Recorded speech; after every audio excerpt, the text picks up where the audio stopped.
రామలక్ష్మి సీతాకాంత్‌తో సంతకం పెట్టనివ్వకుండా ఆపేసి, "ఒక్కరోజు గడువివ్వండి. నేను మొత్తం సెట్ చేస్తాను" అని చెప్తూ ఉంటుంది. ఇక సీత ఏమో, "రామలక్ష్మి జాగ్రత్త. ఈ ఒక్క రోజులో మనం అనుకున్నది జరగకపోతే నీ మీదున్న నమ్మకం కూడా నేను కోల్పోవాల్సి వస్తుంది" అని చెప్తాడు.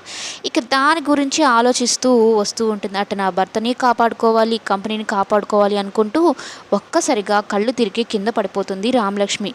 ఇక సీత వాళ్ళ తాతయ్య కానీ, శ్రీలత కానీ కంగారు పడిపోతారు. ఏమైపోతుంది, ఏమైందో ఏంటో అని. ఇక కూర్చొని పెట్టి వాటర్ ఇచ్చి, "అమ్మ రామలక్ష్మి, దాని గురించి ఆలోచిస్తూ ఉన్నావు, రెస్ట్ తీసుకో అమ్మా" అని అంటూ ఉంటే, ఇక శ్రీలత, "ఎందుకు రామలక్ష్మి నీకు ఇలాంటివన్నీ?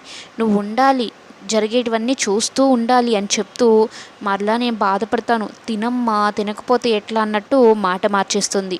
ఇక ఈ వృధా ప్రయాస, నువ్వు దేని గురించి ఆలోచించినా జరిగేవి జరుగుతూనే ఉంటాయి. చూస్తూ ఉండు, నీ భర్త వచ్చేది లేదు. నా సొంత కొడుకు సందీప్ చైర్మన్ అవ్వడం ఖాయం. డైరెక్టర్స్ అందరినీ కొనేస్తాను, వాళ్ళు నేను చెప్పినట్టే వింటారన్నట్టు చెప్తూ ఉంటుంది. ఇక రామలక్ష్మి దేవుడి దగ్గరికి వెళ్ళి, "ఏదో ఒక దారి చూపించు స్వామి, నాకున్న సమయం కూడా తక్కువ.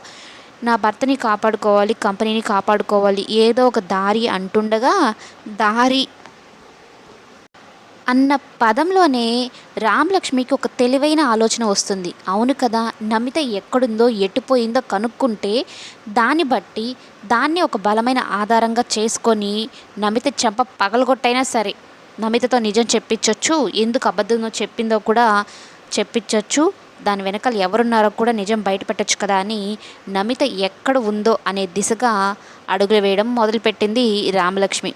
అందుకోసం సీత ఇంటి దగ్గర నుంచి నమిత ఏ క్యాబ్లో వెళ్ళింది, క్యాబ్ డ్రైవర్ని పట్టుకుంటే అడ్రస్ తెలుసుకోవచ్చని ఆ దిశగా అడుగులు